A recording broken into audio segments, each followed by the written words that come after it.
Bien-aimés dans le Seigneur, vraiment nous sommes dans la joie parce que vous avez accepté de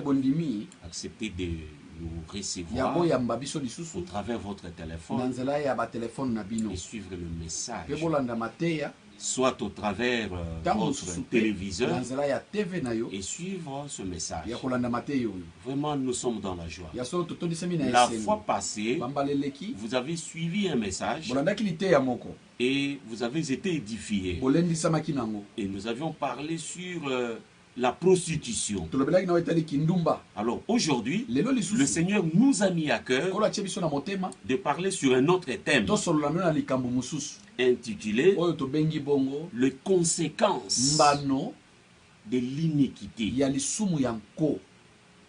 Les conséquences de l'iniquité. Le péché signifie briser la loi de Dieu. Ça, tout le monde le connaît. Et quand nous regardons la Bible, elle compare le péché à la lèpre. Juste à côté de chez nous ici, il y a une léproserie. Et si vous y allez, vous trouverez des gens qui ont des blessures qu'on appelle des ulcères. La lèpre, c'est une maladie qui est provoquée par un microbe. Et ce microbe-là, on l'appelle le bacille de Hansen.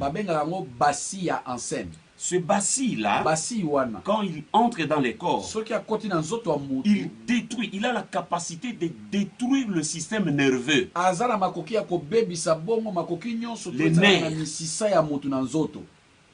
Or, les nerfs jouent un rôle très important dans le corps de l'homme.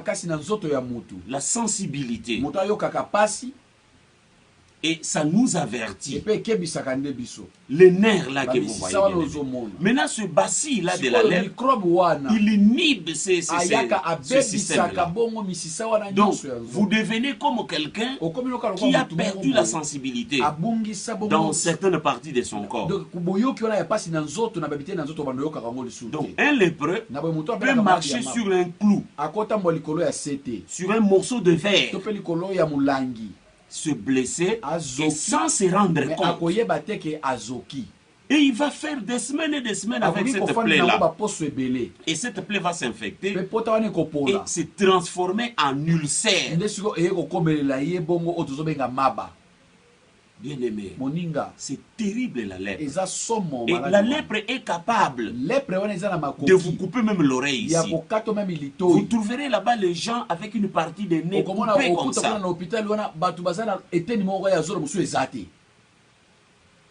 Ce sont ces microbes-là qui ont fait cela. Et la Bible compare le péché avec cette maladie de la lèpre. Ça veut dire quoi, bien aimé? Le péché, dès que cette semence-là entre dans l'homme, c'est comme la lèpre, le bacille de Hansen qui entre dans l'homme. La première des choses, ça va détruire le système nerveux spirituel. Vous deviendrez insensible. Vous pouvez faire quelque chose du mal. Le péché va vous accorder, vous donner ce qu'on appelle le cœur de pierre. C'est ça le danger du péché, bien-aimé. Le péché est un destructeur. Nous devons éviter cela. Alors, parmi le péché, il y a une forme de péché que la Bible appelle l'iniquité. En réalité, c'est une forme de péché auquel vous avez déjà reçu des avertissements. L'iniquité est un péché que l'homme commet après avoir reçu la connaissance de la vérité. Il connaît déjà que ce que je fais est mauvais. Mais il le fait quand même. Il connaît déjà. Et c'est ça le péché de l'iniquité. Vous comprenez? Vous avez déjà reçu les avertissements. Dieu vous a parlé. Les amis vous ont parlé. Vous avez vu de rêves. Vous savez, il y a des fois, quand nous partons pécher, Dieu fait de sorte que vous vous rencontrez même avec quelqu'un qui va te poser la question de savoir où vas-tu. Vous comprenez? Je prends par exemple le fait d'entrer dans un hôtel. Vous savez, celui qui a la connaissance de la vérité n'entre pas avec son conjoint au même moment dans l'hôtel. Soit c'est l'homme qui va le premier, et l'homme suit, ou alors c'est le contraire.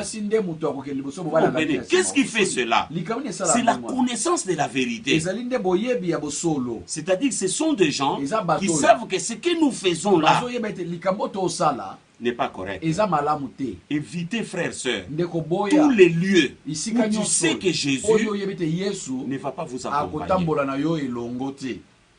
Évitez cela. Alors, ce péché-là, c'est ça l'iniquité. Voici maintenant, aujourd'hui, nous allons prendre une conséquence seulement. Et c'est ce que nous allons parler. Dans Job, chapitre 5, je commence par le verset 13. La Bible nous présente deux catégories de personnes. La première catégorie, c'est au verset 13, la Bible dit, il prend le sage, Dieu prend le sage dans leur propre ruse. La première catégorie, ce sont des gens qui s'appellent, qui se croient sages. Et pour connaître ces personnes, commencez même à lui prodiguer un conseil sur le mal qu'il fait. Vous allez remarquer que il ne va pas vous laisser progresser. Il vous dirait que je sais déjà. Donc ce sont des personnes qu'on appelle je sais déjà. Je sais déjà ce que je vais faire. J'ai la solution. Ce sont des gens qui se croient sages. Peut-être à partir de son diplôme. Peut-être à partir des études qu'il a fait, je ne sais pas moi quoi. Il se croit sage. Peut-être à partir de l'expérience de la vie sur terre ici. Il se croit sage. Et la Bible dit, ce sont des personnes que le Seigneur prend, dans leur propre ruse. Donc, ce qu'ils appellent sagesse là, Dieu appelle ça ruse. C'est les ruses. Vous comprenez? Il se croit intelligent. Or, il a l'intelligence d'un fou. Dans Job ici, Job parle de l'intelligence d'un fou. Il dit l'homme, au contraire, a l'intelligence d'un fou. Beaucoup de gens sur terre se promènent avec ce type d'intelligence-là. L'intelligence d'un fou. Est-ce qu'un fou est-il intelligent? Je dis oui, selon la Bible. Oui. Comment? Le fou a besoin de dormir. Mais où? Vous comprenez? C'est dans la poubelle. C'est là où il va se reposer. Le fou a aussi besoin de manger, bien aimé. Le fou est intelligent. Il a besoin de manger. Mais akolia wapi mutuna yangwana dans le rigole. Na ba terrassé. C'est là où il ramasse. Le fou bien aimé, il a besoin de se vêtir. Quoi? Mais akola te lamba ya mutindo ndengini. Vous le verrez, il s'entoure des sachets. C'est ça ce qu'il lui appelle le fou. Alors l'intelligence des fous, c'est quoi? Vous gagnez beaucoup d'argent, bien aimé. À votre niveau là, vous ne devriez pas être locataire. Non. Regardez bien vos possibilités. Qu'est-ce qui fait qu'aujourd'hui, vous n'avez pas une parcelle? Vous préférez louer une maison de 1000 $. Pendant qu'il y a des parcelles qui coûtent 2500 $. Mais vous n'en avez pas. Vous voyez l'intelligence des fous? Vous préférez vous promener avec des coups pleins de colliers. Vous vous promenez avec 3000 $. Mais vous êtes locataire. Vous avez une Jeep. Mais locataire. Vous laissez la Jeep à la police là-bas. Vous construisez une maison, vous oubliez même que vous mourriez un jour. Vous ne prévoyez même pas l'espace là où on peut organiser votre propre deuil. Vous voyez l'intelligence des fous? Papa est vivant, non? Votre papa a beaucoup d'argent. Mais regardez, vous négligez les études.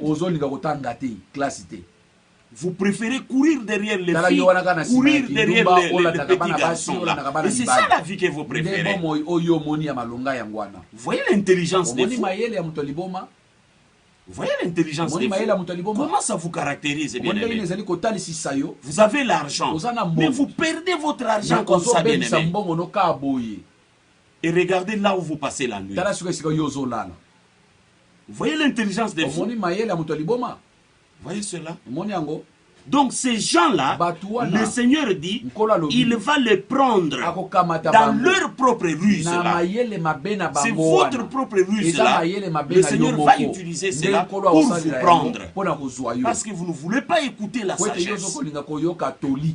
Je vous ai apporté la sagesse, afin que votre conscience soit touchée et soit éveillée. Et la Bible continue en disant, ces gens-là, ils racontent que le ténèbre est au milieu du jour. Ils racontent que le ténèbre. Est-ce que ça peut se faire? Ce sont des gens qui ont eu des possibilités, ou qui ont des occasions, mais ça ne leur sert à rien. Et la Bible dit, ils tâtonnent en plein midi comme dans la nuit. Qui sont ces gens-là? Ceux qui se croient sages. C'est pourquoi je te dis, frère, ne t'appuie pas sur ta sagesse. Ne t'appuie pas sur les diplômes. Ce n'est pas l'université qui fabrique les hommes intelligents. Non. La Bible dit, la crainte de Dieu est le commencement de la sagesse. Voilà pourquoi les gens comme Salomon avaient demandé à Dieu l'intelligence. C'est pas parce qu'ils ne connaissaient rien. Non. Il connaissait beaucoup, mais il comprenait que la vraie intelligence qui amène l'homme au succès vient de l'Éternel. Que le Seigneur t'accorde cela. Alors au verset 15, il dit, et Dieu protège le faible contre leur menace. Là on nous présente une deuxième catégorie de personnes. La Bible les appelle le faible. C'est pas parce qu'ils sont faibles, ils sont malades, ils n'ont pas l'argent. Non, messieurs. La Bible les appelle faibles. C'est parce que ce sont des gens qui ont accepté. Il a pris son diplôme. Il l'a mis de côté. Il a pris ce qu'il appelle son intelligence. Il met ça de côté. Il se laisse conduire par le Seigneur. Il dit, Jésus, je te laisse ma vie. Toi passe devant, moi je suis derrière toi. Seigneur, conduis-moi. C'est quelqu'un qui se lève le matin, il se met à genoux. Il dit, Seigneur, j'ai l'argent, mais ma sagesse est une folie devant toi. Seigneur, guide-moi. Est-ce que vous le faites aussi? Ce sont des gens très... Ils ont aussi l'argent, mais ils se croient faibles par rapport à leur relation avec le Seigneur. C'est dit, Jésus, aide-moi. Sans toi, je ne ferai rien. Vous comprenez cela, bien aimé? Et le Seigneur, qu'est-ce qu'il dit? Il protège le faible là contre leurs menaces. Et il le sauve de la main des puissants. Qui sont ces puissants là? C'est la première catégorie que je parle. Vous comprenez, bien aimé. Voilà la classe où le Seigneur veut que vous soyez. Alors au verset 16, il dit maintenant à vous faibles. L'espérance soutient les malheureux.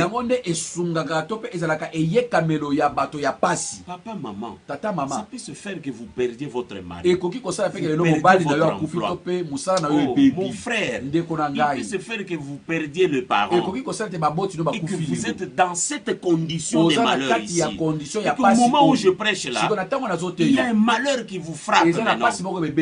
Je vous dis une chose. L'espérance soutient les malheureux. Perdez tout, sauf l'espérance.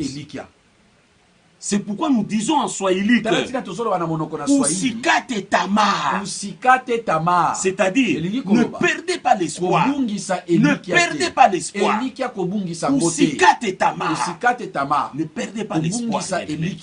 Parce que l'espérance, c'est ce qui vous soutient. Crois que tu te marieras. Crois que ton service, ton travail là sera rétabli. Crois seulement et tu verras. Et tu verras. L'espérance. Et la Bible termine en disant mais l'iniquité ferme la bouche. J'en arrive maintenant au thème là. L'iniquité.